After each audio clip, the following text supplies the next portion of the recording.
महिलांची संक्रांत गोड होणार। अलीकडे झालेल्या विधानसभा निवडणुकीत महायुतीने ऐतिहासिक विजय मिळवला।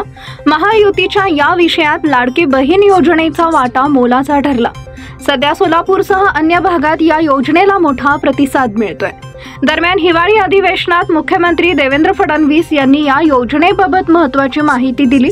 हिवाळी अधिवेशनानंतर डिसेंबरची रक्कम दिली जाईल अशी घोषणा मुख्यमंत्र्यांनी केली होती। कुणीही मनात शंका ठेवू नये, लाडकी बहीण योजना सुरूच राहणार असल्याचं देखील फडणवीस यांनी सांगितलंय। आता राज्याचं हिवाळी अधिवेशन संपलंय, त्यामुळे महिलांना डिसेंबरचे पैसे हे थेट नवीन वर्षात म्हणजेच जानेवारी महिन्यात मिळण्याची शक्यता आहे। तसेच महिलांना यापुढे 1,500 रुपये मिळणार की 2100 रुपये याकडे देखील सर्वांचं लक्ष लागलंय। महायुती सरकारनं निवडणुकीपूर्वी योजनेच्या रकमेमध्ये वाढ केली जाईल असं आश्वासन दिलं होतं।